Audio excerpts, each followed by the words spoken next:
అందరికీ నమస్కారం. నేను doctor Harika Matti, consultant and fertility specialist, Oasis fertility, Suryaraopet, Vijayawada. ఈరోజు మనం మాట్లాడుకోబోయే టాపిక్ ఐయుఐకి ఐవీఎఫ్కి ఏంటి డిఫరెన్స్ అనేది చూద్దామండి. సో ఫర్టిలిటీ ట్రీట్మెంట్స్లో మేజర్గా మనకి ఎప్పుడు వినిపిస్తున్న పేర్లు రెండు, ఒకటి ఐయుఐ, నెక్స్ట్ ఐవీఎఫ్. ఐయుఐలు అంటే ఏంటంటే దీన్ని ఇంట్రా యూట్రైన్ ఇన్సెమినేషన్ అంటాం. నార్మల్గా ప్రెగ్నెన్సీ, న్యాచురల్ ప్రెగ్నెన్సీ ఎలా వస్తుందో ఫస్ట్ చూద్దాం. న్యాచురల్ ప్రెగ్నెన్సీలో ఆడవాళ్ళకి ఓవరీ నుంచి ఎగ్ అనేది రిలీజ్ అవుతుంది. ఇది నెలకి ఒక్కసారి మాత్రమే రిలీజ్ అవుతుంది. ఈ రిలీజ్ అయిన ఎగ్ జనరల్లీ ఒక 24 hours వరకు బతికే ఉంటుందన్నమాట. సో ఈ రిలీజ్ అయిన ఎగ్ ట్యూబ్ ద్వారా ఆ ట్యూబ్లో వెయిట్ చేస్తున్నప్పుడు స్పర్మ్తో ఫర్టిలైజ్ అయ్యి ఎంబ్రియో అనేది ఫామ్ అవుతుంది. ఈ ఎంబ్రియో అగైన్ ఆ ట్యూబ్ నుండి ట్రావెల్ చేసుకుంటూ వచ్చి యూట్రస్ లోపల అతుక్కుని దాన్ని ఇంప్లాంటేషన్ అని కూడా అంటాం. అప్పుడు మనకి ప్రెగ్నెన్సీ అనేది వస్తుంది అనమాట. సో ఇది న్యాచురల్ ప్రెగ్నెన్సీ ఎలా అవుతుందని చూసాం. ఇప్పుడు ఐయుఐలో ఏం చేస్తాము అంటే జనరల్లీ మనకి ఈ ఐయుఐ చేసినప్పుడు మగవాళ్ళ సెమెన్ తీసుకుని దాన్ని ప్రాసెస్ చేస్తామన్నమాట. ఈ ప్రాసెస్ చేసినప్పుడు అక్కడ ఉన్న మొటైల్ స్పర్మ్స్, ఎక్కువ మూమెంట్ ఉన్న స్పర్మ్స్, మనం దాన్ని కాన్సన్ట్రేటెడ్గా తీసుకున్న శాంపుల్ని ఐయుఐ చేస్తున్నప్పుడు డైరెక్ట్గా మామూలుగా న్యాచురల్ ప్రెగ్నెన్సీలో ఈ స్పర్మ్స్ అనేవి సెమెన్ ద్వారా మనకి వెజైనాలో డిపాజిట్ అవుతాయి. బట్ ఐయుఐలో ఏం చేస్తున్నాము, ఇలా ప్రాసెస్ అయిన సెమెన్ని తీసుకుని మనం గర్భసంచి లోపల యూట్రస్ పై భాగంలో రిలీజ్ అయిన ఎగ్కి అతి చేరువలో పెడతామన్నమాట. సో ఇక్కడ జస్ట్ మనం సర్విక్స్ని బైపాస్, అంటే గర్భసంచి ముఖద్వారాన్ని బైపాస్ చేసి వెజైనాలో ఉండాల్సిన స్పర్మ్ని మనం యూట్రస్లో పెడుతున్నాం. అది కూడా కాన్సన్ట్రేటెడ్ స్పర్మ్ని సెమెన్ శాంపిల్ని పెడుతుంటాం కాబట్టి ఎక్కువ అండ్ మొటిలిటీ ఎక్కువ ఉంటుంది, ఎందుకంటే ప్రాసెస్ చేస్తుంటాం కాబట్టి స్పర్మ్ని.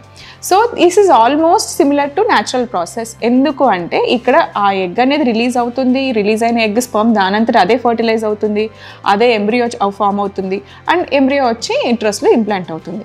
మనం చేసేదల్లా ఫస్ట్ ఒకటి ఆ సెమెన్ని ప్రాసెస్ చేయటం, అండ్ సెకండ్ థింగ్ ప్రాసెస్ చేసిన సెమెన్ని గర్భసంచిలో రిలీజ్ అయిన ఎగ్కి అతి చేరువుగా పెట్టడం అన్నమాట.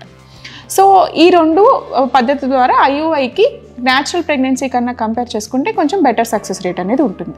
బట్ ఐవీఎఫ్ పద్ధతిలో ఏం చేస్తామంటే నేను ముందు చెప్పుకున్నట్టు మనం ఐయుఐలో కానీ న్యాచురల్ ప్రాసెస్లో కానీ ఒక ఫాలికల్ అనేది డెవలప్ అయ్యి ఒక ఎగ్ని రిలీజ్ చేస్తుంది. బట్ ఐవీఎఫ్లో మనం ఆ సైకిల్లో, ఆ పర్టికులర్ మెన్స్ట్రల్ సైకిల్లో ఎన్ని ఫాలికల్స్ అయితే అవైలబుల్గా ఉన్నాయో, జనరల్లీ ఒక 10 to 15 వాళ్ళ రిజర్వ్ బట్టి మనకి ఫాలికల్స్ అనేవి అవైలబుల్గా ఉంటాయి.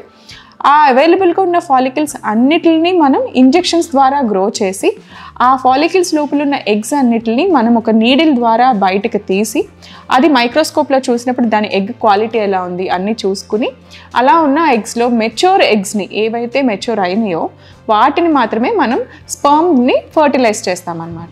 సో దాన్ని ఇక్సీ అని కూడా అంటాము. ఇప్పుడు ఎవరు ఐవీఎఫ్ పద్ధతి ద్వారా చేయట్లేదు, ఇక్సీ అని చేస్తుంటారు. ఏంటి అంటే డైరెక్ట్గా ఎగ్ లోపలికి స్పర్మ్ని ఇంజెక్ట్ చేస్తామన్నమాట.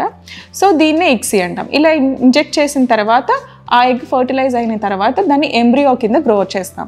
సో ఈ ఎంబ్రియోని ఒక 3 to 5 days గ్రో చేసి ఆ ఫామ్ అయిన ఎంబ్రియోని మళ్ళీ తిరిగి మనం యూట్రస్ లోపల, అంటే గర్భసంచి లోపల పెడుతున్నాం. సో ఇక్కడ దీనికి ఐయుఐకి డిఫరెన్స్ ఏమొస్తుంది, ఐయుఐలో మనకి ఎగ్ ఫాలికల్ రప్చర్ అవుతుంది స్కాన్లో, బట్ స్కాన్లో ఎప్పుడు మనం ఎగ్ చూడలేం. సో ఎగ్ రిలీజ్ అయ్యిందా లేదో తెలీదు, రిలీజ్ అయిన ఎగ్ మనకి స్పర్మ్తో మీట్ అయ్యిందా, ఫర్టిలైజ్ అయ్యిందా, క్వాలిటీ ఎలా ఉంది, ఎంబ్రియో ఎలా ఉంది, ఇవేవి మనం చూడలేం. బట్ ఐవీఎఫ్లో మనమే డైరెక్ట్గా ఎగ్ని తీసుకుంటాం, ఎగ్ క్వాలిటీ ఎలా ఉందో చూస్తాం, స్పర్మ్ క్వాలిటీని చూసుకుంటాం, ఆ తర్వాత ఎంబ్రియోని చేస్తాం, ఎంబ్రియో క్వాలిటీ ఎలా ఉందో చూస్తాం, ఆ తర్వాత మంచిగా క్వాలిటీ ఉన్న ఎంబ్రియోని తిరిగి మనం యూట్రస్ లోపల పెడతాం. అండ్ ఇంకొక అడ్వాంటేజ్ ఏంటంటే ఎక్కువ నెంబర్ ఆఫ్ ఫాలికల్స్ని స్టిమ్యులేట్ చేయడం వల్ల మనకి ఎక్కువ నెంబర్ ఆఫ్ ఎంబ్రియోస్ కూడా ఫామ్ అవుతాయి. సో ఇలా చూసుకుంటే క్యుములేటివ్ ప్రెగ్నెన్సీ రేట్, అంటే మన దగ్గర చాలా ఎంబ్రియోస్ ఉంటాయి కాబట్టి మనకి ప్రెగ్నెన్సీ రేట్ కూడా బాగుంటుంది. సో అందువల్ల ఐయుఐతో కంపేర్ చేస్తే ఐవీఎఫ్కి సక్సెస్ రేట్ ఎక్కువ ఉంటుంది. But IUI simple procedure, cost effective procedure. So me problem బట్టి మీకు ఐయుఐ అవసరం అవుతుందా, ఐవీఎఫ్ అవసరం అవుతుందా అన్నది అది ఒక క్లినిషియన్ డెసిషన్. సో దాని ప్రకారం ఐయుఐ అవసరమైతే ఐయుఐకి వెళ్ళాలి, లేదు ఐవీఎఫ్ అవసరమైతే ఐవీఎఫ్కి వెళ్ళాల్సి ఉంటుంది.